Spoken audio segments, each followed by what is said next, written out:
Isang pasabog ang yumanig sa buong bansa matapos ibunyag ni Vice Presidente Inday Sara Duterte ang umano'y video scandal ni Pangulong Kuting Jr. Sa isang pambihirang payag, inilabas ni VP Sara ang sensitibong ebidensya na ayon sa kanya ay magpapatunay sa hindi nararapat na pananatili ng Pangulo sa pwesto. Agad na nagdulot ito ng matinding pag-ugong sa social media sa iba't ibang sektor ng lipunan. Kasabay ng pagkalat ng kontrobersyal na video, inanunsyo rin ng Korte Suprema ang kanilang final na desisyon ukol sa impeachment case laban kay Pangulong Kuting. Sa makasaysayang hatol, tuluyan ng pinatalsik ng korte ang Pangulo mula sa kanyang posisyon dahil sa matinding paglabag sa moralidad at integridad ng opisina. Maring tinanggi ng kampo ni Kuting Jr. ang mga aligasyon, ngunit iginiit ng korte na sapat ang mga ebidensya para sa impeachment. Sa gitna ng kaguluhan, nananawagan si VP Sara ng pagkakaisa at mabilis na pagbangon ng bansa mula sa bagong krisis na ito. Samantala, umaasa ang taong bayan na magkakaroon ng maayos at mapayapang transisyon ng pamumuno. Patuloy naming tututukan ang mga susunod na kaganapan para sa mga pinakahuling balita. At yan nga ang balitang ating pakakatutukan. Ngunit bago ang lahat, siguraduhin mag-subscribe at i-hit ang notification bell para sa patuloy na pagtutok sa mga silip ng bagong balita sa tunay na boses ng masa.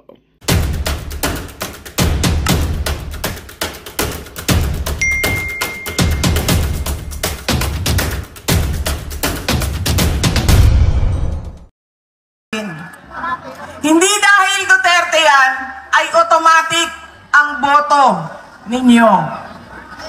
Dapat tinitingnan din ninyo ano ba ang kapasidad at abilidad ng tao na ito. Duterte ka, pero ano ang kaya mong gawin para sa bayan? Kailangan ko banggitin na ang congressman ninyo dito sa distrito. Yan na. Paktay na. Ay, inendorso mo ba?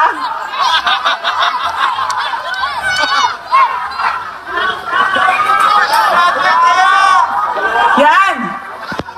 An example.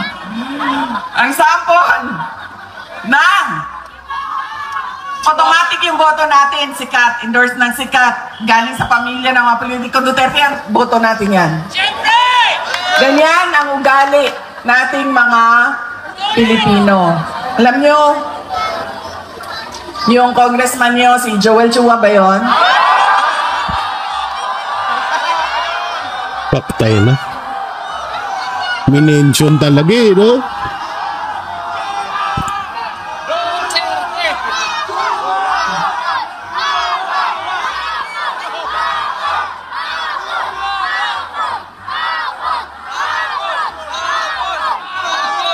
Sabi nung isang kaibigan ko na tiga Cebu, na kaibigan din niya. Sabi niya, pare, bakit mo naman ginaganyan si Sara? Wala naman niyang ginawa sa iyo. Sinisira mo ang pangalan. Sabi niya doon sa kaibigan namin, utang ina pare, hindi ko naman kilala si Sara at hindi niya ako kilala. So ano bang pakialam ko sa kanya? Lutong ng mura. Utang inyara rin. Dito ako ngayon. Sa distrito niya.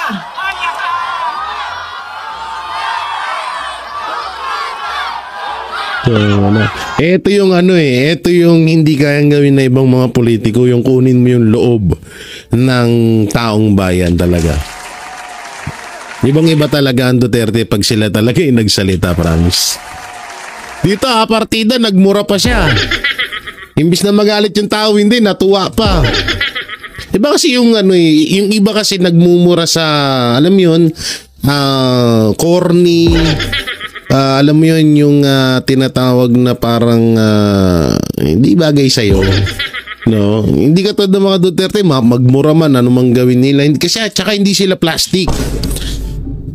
Kasi nga, hindi naman lahat na nagmumura masamang tao. At hindi rin naman din lahat ng hindi nagmumura ay mabuting tao.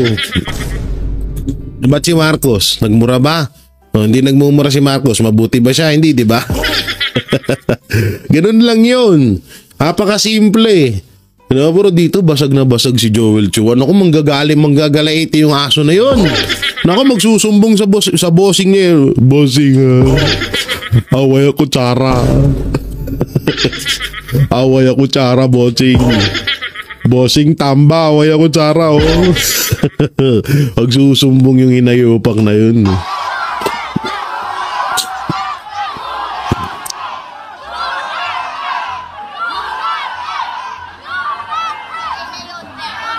Nagpapakilala ako sa inyong lahat. Ako, si Sara Duterte. Kaya ko makipag-away sa kanal.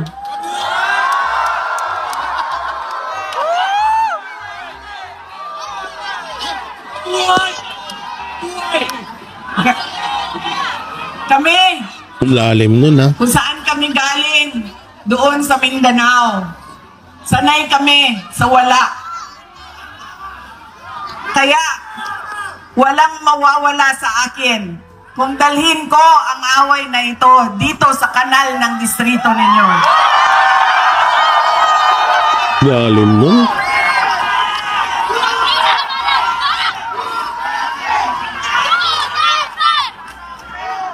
Pati mga bata sumisigaw, no? Sis, saan kayo galing?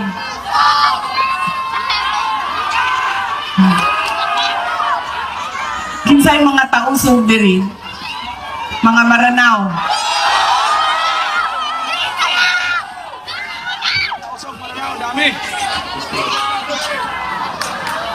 Dami, Kinsay ano? mga Bisaya.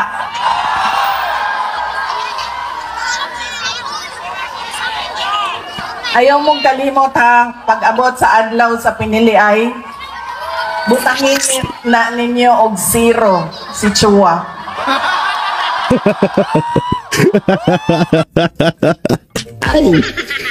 O, sabi niya, huwag nyo ngalimutan, ha? Ilagay nyo, pag sa oras, sa araw ng pamimili, ilagay nyo, zero vote, Chua. Sa club doon, sa pool.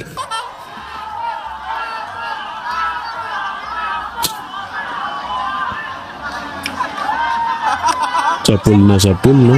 Pangalawa, sikat na apelido, pamilyang politiko, automatic ang boto natin. Pangatlong ugali ng mga Pilipino sa pagpili ng kanilang mga leader.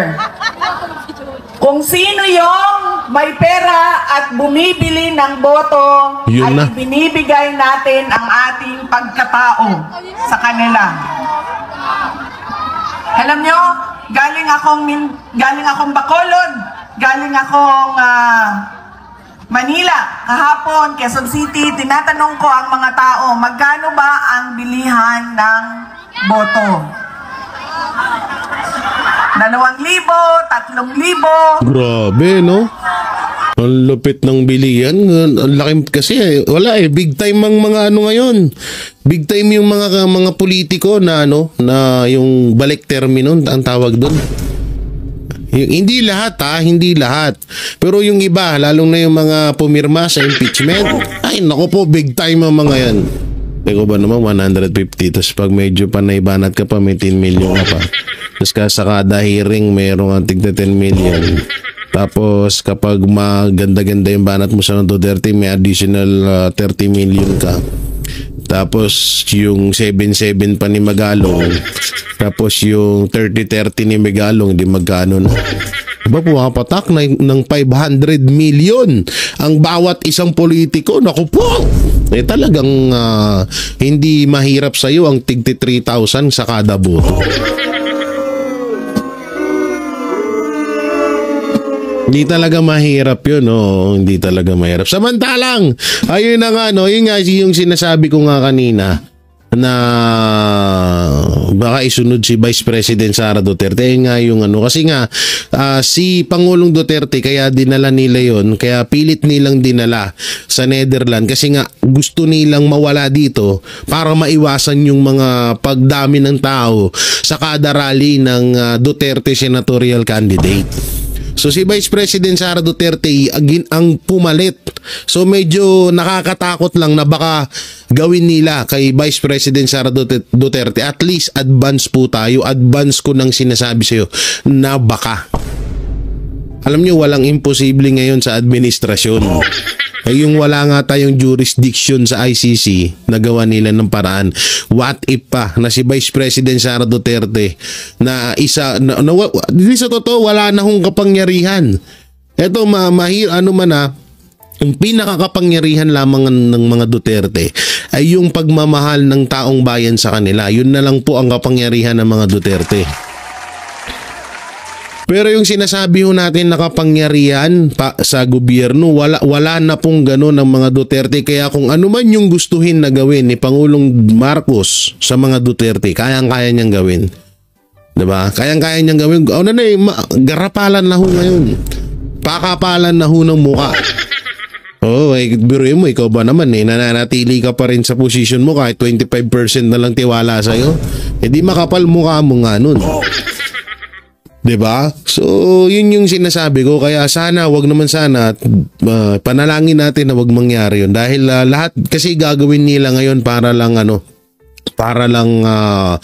mapatumba, para lang bumagsak ang PDP laban ng Duterte senatorial candidate. Dahil sobra talagang lakas ngayon talaga. Samantalang, eto na nga po, latest update kay Pangulong Duterte, kay Pangulong Rodrigo Roa Duterte. Ito po at pakinggan po natin ang mensahe ni Kong Pulong, ni Paulo Duterte. So panoorin po natin. Kong, kamusta po si Tatay Digong ngayon? Okay naman. Tawa ng tawa, kwentuhan, at pinapabot niya sa Pilipino na he loves his country and the Filipino people and he will remain na utusan ninyo. Galing pa sa tatay niya raw, sa kanya hanggang sa aming mga anak. Yun yung gusto niya paabot sa inyo na kami ay forever, ang pamilya namin, maging utusan ng mga Pilipino. Sabi niyo, tumatawa siya. Ano yung pinagtatawanan niya kanina? Mga jokes namin sa pamilya. Okay. May mga special request ba siya or? Yun, pajama. Bibili ako mamaya, Primark lang siguro para mura. Tapos, yun, brief. Mga ganyan. Brief. Tapos, itong jacket, gusto niya. Anong style ng brief? Sir, may tanong kasi sir kung nalabhan na ba daw nimo ang brief sa imong papa? Karon na pa sa sulod, basi Monday siguro. Depende sa ang mga security gatabang mapuglabas sa iya. Itong mga Dutch security tumutulong sa kanya. Merong isa nagluluto sa bahay, dinadalhan din sa pagkain sa loob. Ano ba yung mga guards niya, boboto na ba sa eleksyon? Pwede. Well, ano hon sabi niya tungkol sa eleksyon niya bilang alkalde ng Davao City? Yun, may message din siya para sa mga Davaoenyo na yun, salamat sa suporta at sa pagsalig sa Bisaya, pagsalig sa iyaha, sa among pamilya. And may message siya kay Pastor, patawagan niya sa akin.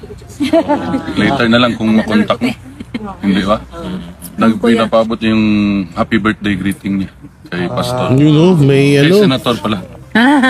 May happy birthday greeting si Pangulong Duterte kay Pastor Apollo Siquibulayo. Nga po pala kahapon po, kami ay gumawa ng video at video great kay Pastor Apollo Siquibulayo. Yun, happy birthday Pastor.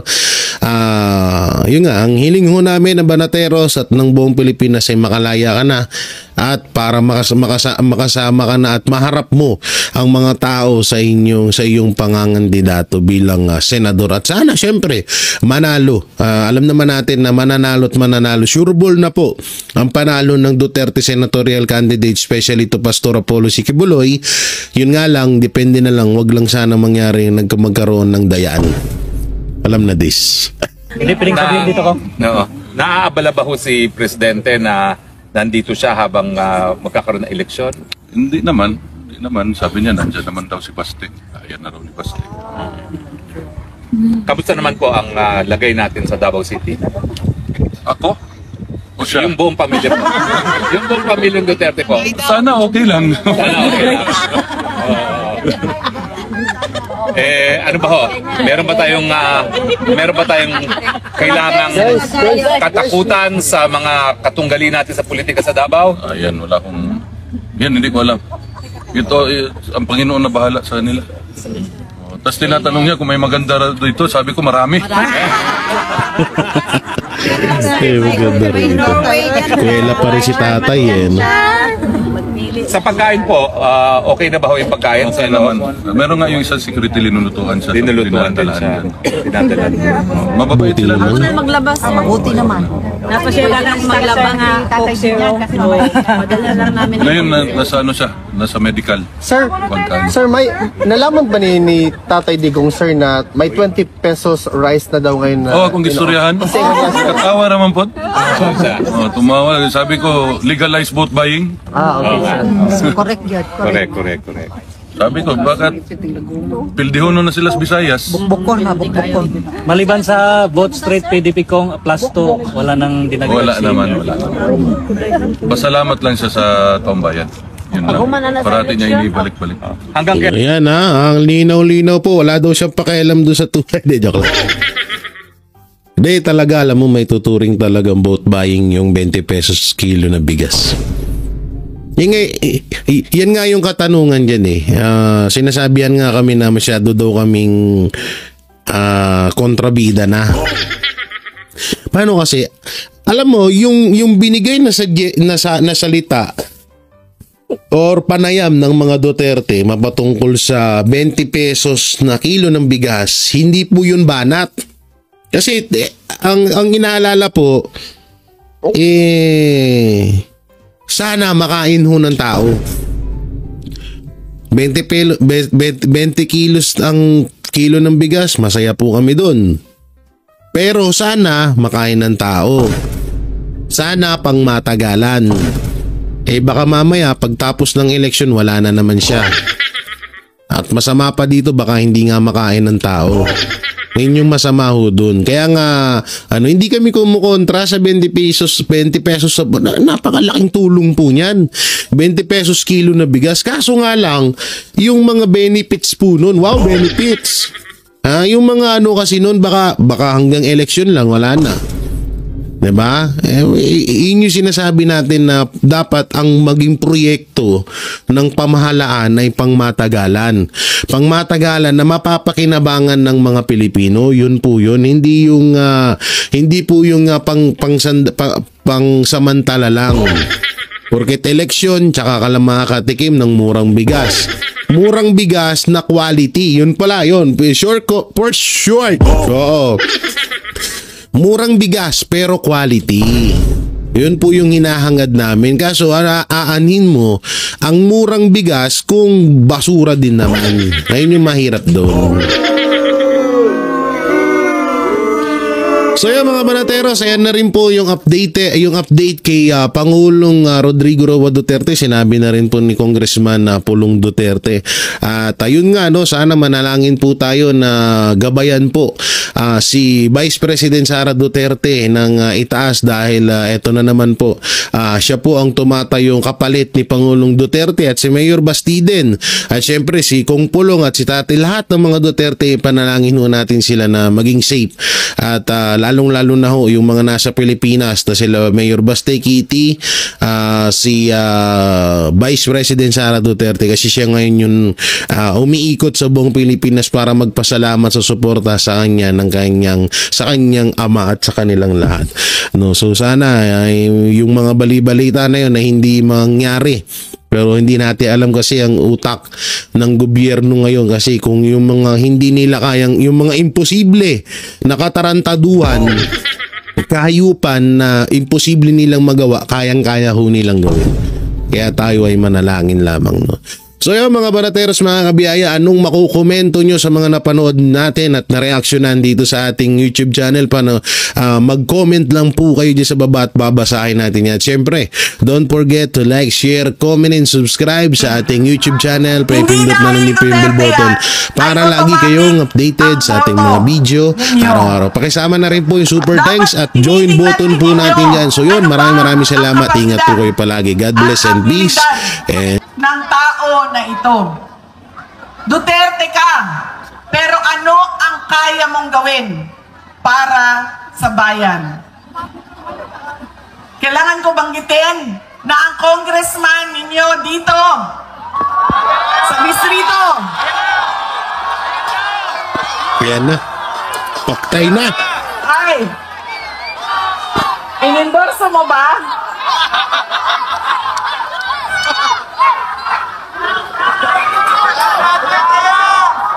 Yan! An example. Ang sample ng automatic yung boto natin, sikat, endorse ng sikat, galing sa pamilya ng mga politiko Duterte, ang boto natin yan. Ganyan ang ugali nating mga Pilipino. Alam nyo, yung congressman nyo, si Joel Chua ba yun? Paktay na. Minention talaga eh, no?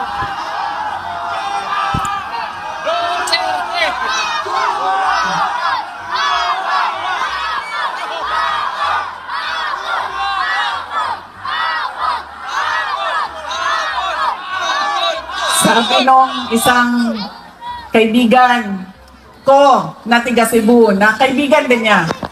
Sabi niya, pare, bakit mo naman ginaganyan si Sara? Wala naman niyang ginawa sa iyo. Sinisira mo ang pangalan. Sabi niya doon sa kaibigan namin, utang ina pare, hindi ko naman kilala si Sara at hindi niya ako kilala. So ano bang pakialam ko sa kanya? Lutong ng mura. Utang inyara rin. Dito ako ngayon. Sa distrito niya.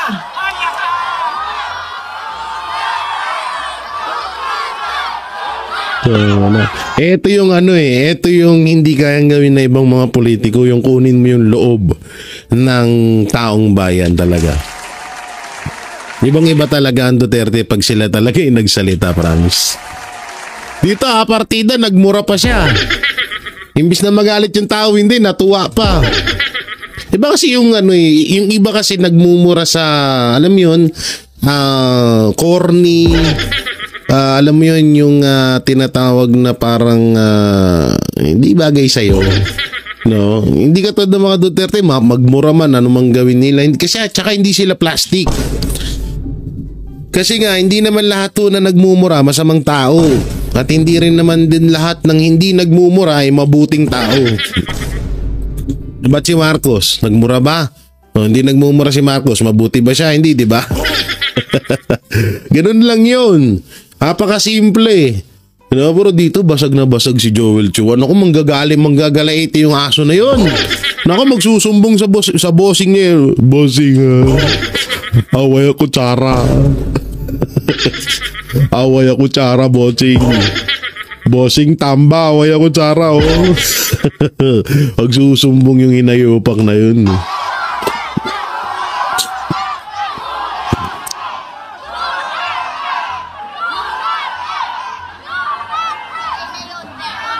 Nagpapakilala ako sa inyong lahat. Ako, si Sara Duterte. Kaya ko makipag-away sa kanal.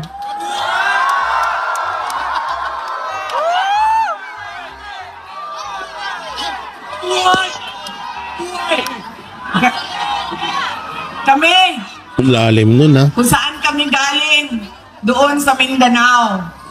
Sanay kami sa wala.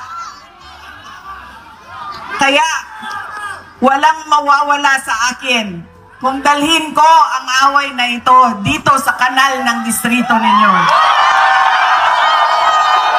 Lalim nun.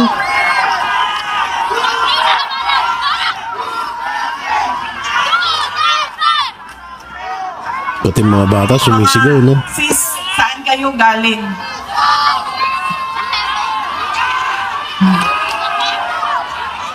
Kinsay mga taong sugdiri, mga Maranao.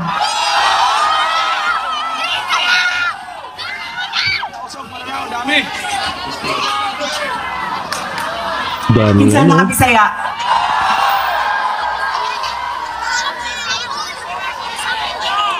Ayaw mong kalimot ha, pag-abot sa adlaw sa pinili ay butangin na ninyo og zero si Chua.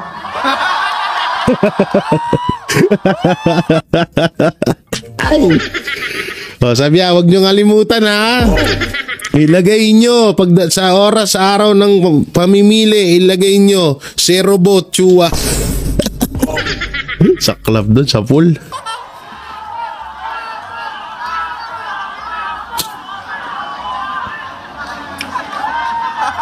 Sa pool, no?